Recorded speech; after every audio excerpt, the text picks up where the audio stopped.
C'est Marie et Karim d'Inspiring Explorers. Et aujourd'hui, on vous emmène avec nous dans un road trip à travers les Émirats Arabes Unis pour vous montrer qu'il n'y a pas que Dubaï.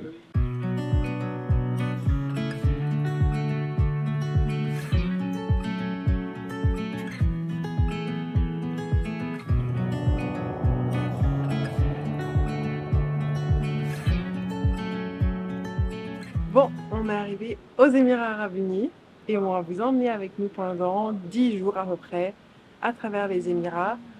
Bon, on va faire que les Émirats de Dubaï et de Abu Dhabi en vrai. Mais on va vous montrer les trucs un peu plus cachés que ce que les gens ont l'habitude de visiter. Exactement, parce que vous pensez probablement que les Émirats se résument à Dubaï, allez peut-être à la ville d'Abu Dhabi si vous avez vu un peu passer d'autres choses. Mais en vrai, il n'y a pas que ça. Il y a beaucoup plus et on vous emmène avec nous. C'est parti! On a récupéré la voiture de location ce matin et on vient de quitter Dubaï, mais vraiment on est juste à la sortie de Dubaï. Et on s'est arrêté un petit peu au milieu du désert parce qu'on était à la recherche de la route connue là, qui s'appelle Half Desert Road. On vous mettra une petite photo à quelque part. Alors ça ressemble pas exactement aux photos, surtout que la skyline on la voit pas très bien, c'est un peu hazy, il y a un peu de brume. C'est pas vraiment de la brume, mais c'est un peu brumeux quand même.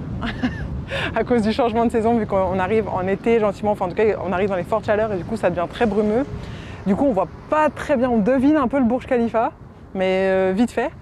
Mais c'est quand même assez stylé en soi, toutes ces dunes sur la route et tout. Alors nous on s'est garé sur un rond-point et on va explorer à pied, hein, parce que pas chaud d'être coincé à 10 minutes de Dubaï quand même.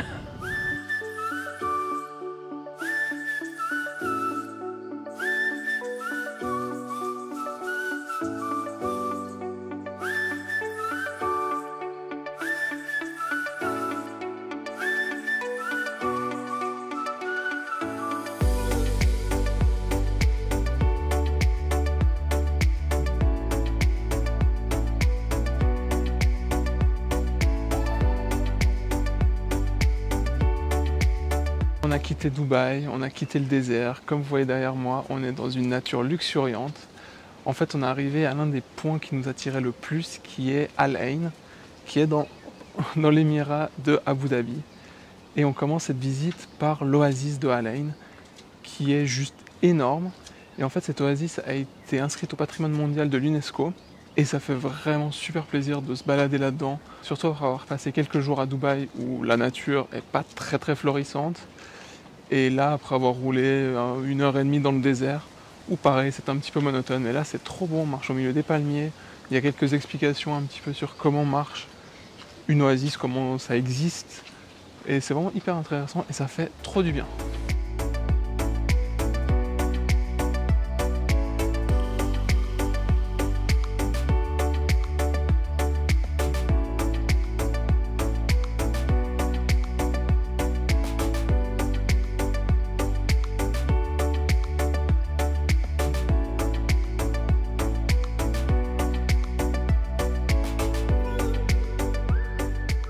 On continue notre visite de Al Ain en passant par le fort de Jahili, qui est juste là où je me trouve actuellement. C'est super joli, ça a été tout rénové. Le fort il n'est pas si vieux, il a à peu près 100 ans, mais il a été rénové et en fait c'est tout fait en terre avec de la chaume on dirait. Et vraiment c'est très beau, ça me rappelle un peu l'architecture saoudienne moi. Et l'accueil est incroyable, genre ils nous ont accueillis avec un petit café, petite explication et tout, super agréable, super gentil. Et ça c'est quelque chose qu'on avait aussi remarqué en Arabie Saoudite. Je crois que vraiment ici, ils mettent vraiment l'accent sur l'accueil des touristes et faire en sorte qu'on se sente super bien. Et c'est quand même agréable. Et en plus c'est gratuit.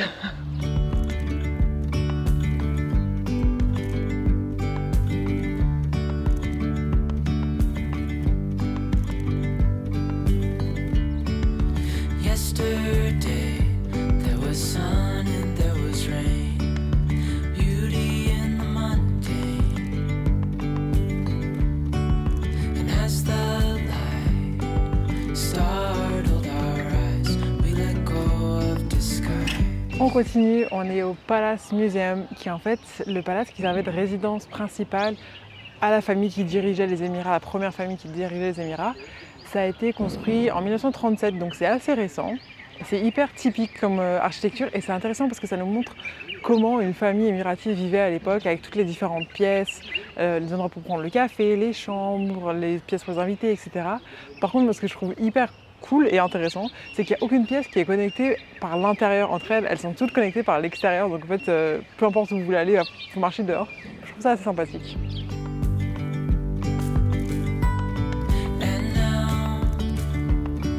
Something in the air and a sparkly shimmer on our skin, restoring everything within. On a continué notre découverte de Al Ain en allant visiter un château de Al Muwaiji, qui est en fait le château où le premier président des Émirats Arabes Unis est né.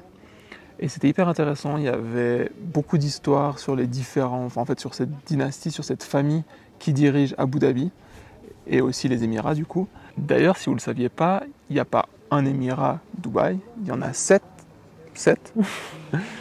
Est-ce que vous seriez capable de les nommer? Nous on a essayé, on en avait 4, mais les 7 impossibles. Et on termine cette journée à Jebel Hafit, qui est l'une des plus hautes montagnes des Émirats Arabes Unis. C'est juste à côté de Al Ain et ça donne une magnifique vue d'une part sur les dunes, d'autre part sur Al Ain et de l'autre côté sur Oman et c'est parfait pour le sunset. Par contre le seul petit point négatif c'est que c'est les Émirats, ils adorent tout aménager, il y a une route, elle est nickel, on va pas se plaindre, qui amène jusqu'en haut, il y a des parkings un peu partout qui sont aménagés avec des petits restaurants, des toilettes, des jeux pour enfants et malheureusement des grillages tout autour comme vous devez sûrement voir derrière moi. Et ça c'est pas cool parce que pour la vue, c'est pas top.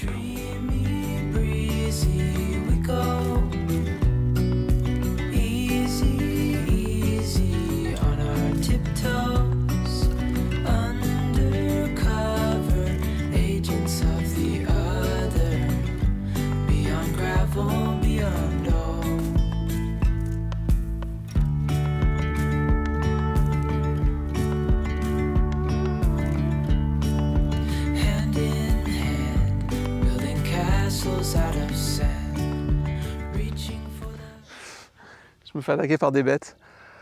On a roulé pendant un petit moment au milieu des dunes, c'est magnifique. On est vers la Morib Dune, qui est apparemment la plus haute du monde. Elle fait 300 mètres.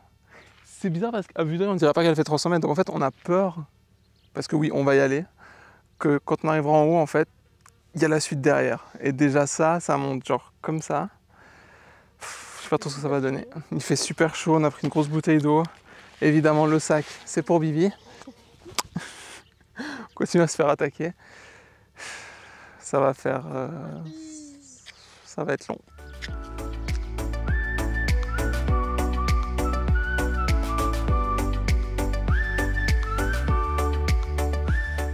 Premier échec.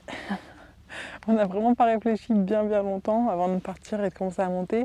On est parti en birk et comment vous dire que le sable il est brûlant vraiment, genre c'est abusé. On est en février et il fait, je pense facile 25 degrés mais ça cogne et le sable il est super chaud, du coup ça nous crame les pieds. Donc Karim, c'est sauveur. Je sais pas ce que je ferais sans lui. Il s'est dévoué pour aller chercher des chaussettes dans la voiture. Du coup, il est reparti. Il est en là-bas, tout au fond. Et moi, j'attends. J'espère qu'il n'y a pas de scorpions. Enfin, j'imagine qu'il y a des scorpions, mais qu'ils ne vont pas venir m'embêter. Voilà.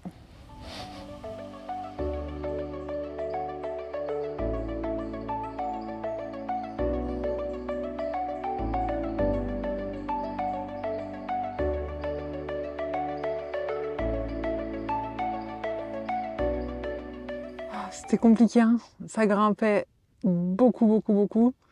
Sur la fin, je faisais 15 pas, je les comptais, hein. 15 ou 16 pas et je m'arrêtais, vraiment, c'est trop dur. Par contre, on n'est pas encore convaincu de la hauteur de la dune, hein. Je pense pas qu'elle fasse 300 mètres, à la montre elle indique pas 300 mètres. Après, c'est des Arabes et on va pas mal parler des Arabes, de toute façon on est Arabes, on peut le dire, mais ils aiment bien dire que c'est la plus grande du monde. Ils ont c'est tous les records du monde. La plus grande tour du monde, la plus grande tour avec un trou du monde, le plus grand jet d'eau du monde, la plus grande dune du monde. Je suis pas sûre que c'est la plus grande dune du monde. Mais c'est super cool et la vue elle est dingue. Et ce qui est vraiment cool, c'est qu'il y a juste personne. Quand on est arrivé, il y avait une autre voiture sur le parking, une dame qu'on a croisée là qui redescendait pendant qu'on montait. Et il y a un camping-car de Français, je crois, qui vient de se garer aussi, on les voit. Mais sinon, il n'y a personne, du coup, c'est hyper calme. C'est trop bien. Et du coup, le désert de Liwa, dans lequel on se trouve actuellement, il fait partie du désert qui s'appelle Empty Quarter, qui est en fait à cheval sur les Émirats, l'Arabie Saoudite et Oman. Et c'est le plus grand désert de dunes du monde. Et d'ailleurs, je crois qu'il n'est pas encore entièrement exploré. En tout cas, il y a encore plein d'expéditions qui se font et tout, parce que c'est vraiment immense. Et d'ailleurs, au musée, l'autre jour, on a vu plein de photos d'un explorateur qui date des années 40, quand il a fait les traversées de ce désert. Et c'est vraiment trop, trop stylé. C'est immense, c'est incroyable.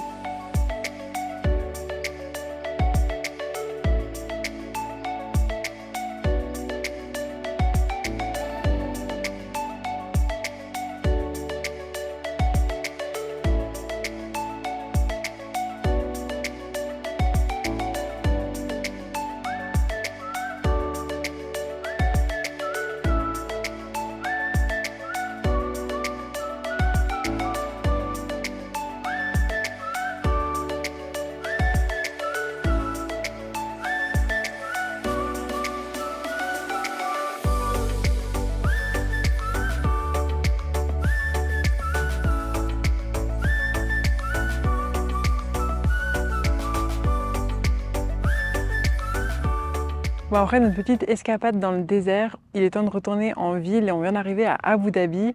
J'avais un peu peur que ça ressemble beaucoup à Dubaï, que ce soit un peu dans les mêmes vibes et au final c'est pas du tout pareil. Alors c'est une grande ville, il y a aussi des grands buildings, mais c'est beaucoup plus authentique.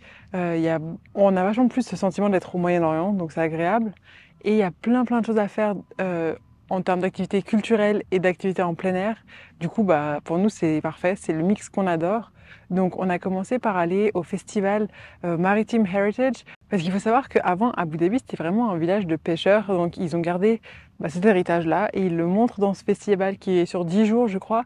C'est hyper sympa, vous vous baladez, il y a des stands à la fois de nourriture et à la fois de craft, donc ils vous montrent comment ils font les cordes, comment ils font les bateaux, le henné, les habits, la médecine, etc. Donc c'est hyper intéressant. Après évidemment, on est arrivé à Abu Dhabi et moi en tant que bonne française, je ne pouvais pas ne pas aller au Louvre. Donc c'était assez intéressant, c'est bien plus petit que le Louvre de Paris, mais c'est hyper intéressant. Ils ont 12 salles qui sont regroupées par période historique, mais qui mélangent les cultures. Du coup, c'est assez intéressant de pouvoir comparer les différentes cultures aux mêmes périodes, donc c'était cool. Ensuite, on a fait un tour en kayak dans la mangrove. Donc ça, c'était vraiment la chose que je voulais faire à Abu Dhabi. C'est vraiment trop cool comme activité. Ça dure normalement 1 heure, donc ça a duré quasiment 2 heures finalement.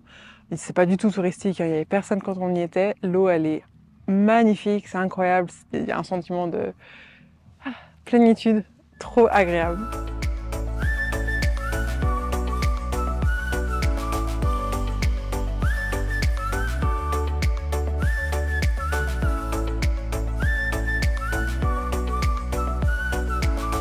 Et ensuite, on a voulu aller regarder d'une part des lacs salés qui sont un petit peu en dehors d'Abu Dhabi, à Al Wadba. Mais petite déception, alors déjà il faut faire un petit peu de off-road pour les atteindre. Et vraiment ça vaut pas la peine, c'est interdit d'aller dans l'eau. Il y a des pylônes électriques tout autour, etc. C'est pas très beau, on a trouvé. Et donc là on est à Fossil Dunes et on va regarder le coucher de soleil. Il y a aussi des petits food trucks et tout. Plutôt sympa comme ambiance.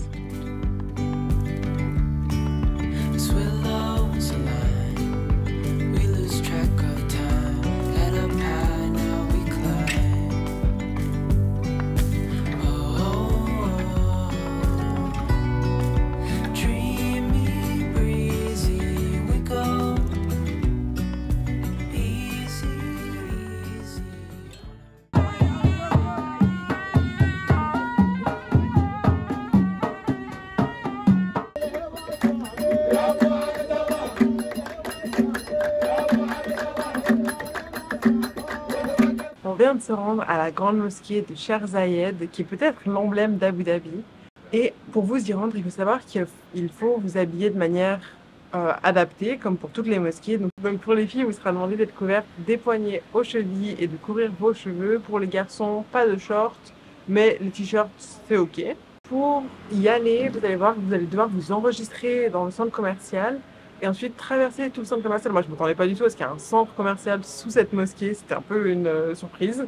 Et ensuite au sein de la mosquée, il faut suivre un chemin qui est prédéfini, vous n'avez pas le droit d'aller partout. Il y a des petites cordes qui vous empêchent d'aller par exemple au milieu ou dans certaines salles.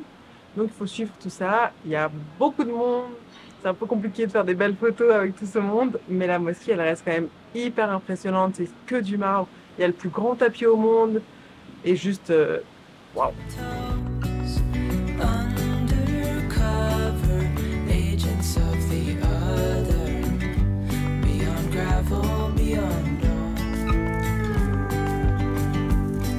A bigger scale, the world inhales as we go. I wouldn't want it any other way, no. Dreamy breeze. Bon, contrairement à ce qu'on avait dit, on s'est quand même rendu à Dubaï, on a fait quelques visites, des trucs importants, genre la fontaine, des trucs comme ça. Mais c'est pas vraiment ce qui nous intéressait. Et on a décidé de séjourner dans le quartier de Deira, qui est le quartier du vieux Dubaï, où là vraiment on a l'impression d'être totalement dans une ville différente. C'est totalement différent du centre avec les gros buildings et tout. C'est très compact, disons, c'est très traditionnel, il y a du bruit partout. Nous on s'est baladé dans le souk de l'or. C'est sympa, mais les gens, enfin moi ce que j'aime pas là-dedans, c'est qu'ils essaient de t'alpaguer et te faire rentrer dans leur magasin. Et sinon après on peut prendre un petit bateau, ça coûte à peu près rien du tout. Petit bateau qui fait passer d'une rive à l'autre, c'est super cool, c'est hyper agréable, ça rafraîchit et ça permet de voir un peu plus de ce quartier de Deira. Go easy, easy on our tiptoes, undercover agents of the other, beyond gravel, beyond all. Bon bah ce séjour aux Émirats touche déjà à sa fin, on est trop content d'avoir découvert des zones qu'on connaissait pas. C'est vrai que moi j'étais déjà venu, j'avais visité Abu Dhabi, Dubaï, mais du coup là vraiment on a été plus loin, on a vraiment visité. Mais par contre il nous reste encore pas mal de choses à voir. Ouais, On s'est rendu compte en fait, plus le Une voyage fois sur avançait, place, ouais, ouais, c'est ça. plus il y avait des endroits qu'on aurait voulu En voir. discutant avec des gens et tout, on se disait, waouh, en fait, l'émirat de Fujairah a l'air incroyable. Ras Al Khaimah aussi. Sharjah, moi j'aurais bien voulu aller. Et bon, bah c'est pas grave, on reviendra. Ouais, au moins maintenant on sait qu'on n'est pas obligé forcément d'arriver à Dubaï et de tout faire à Dubaï. Exact. Donc ça c'est cool et on espère aussi que ça vous aura donné des idées et que peut-être ça aura tordu le cou à certains Idées. préjugés sur les Émirats et sur Dubaï vu que c'est un peu l'endroit que les gens visitent et que peut-être vous aurez l'idée d'aller Ça nous à donne d'autres endroits. envie d'aller aux Émirats Mhm. parce que les Émirats, c'est pas que Dubaï. Ouais, et c'est vraiment beau en dehors de Dubaï.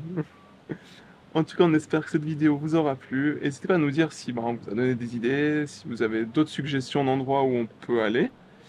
Et n'hésitez pas à vous abonner. Et à bientôt pour la prochaine vidéo. À bientôt.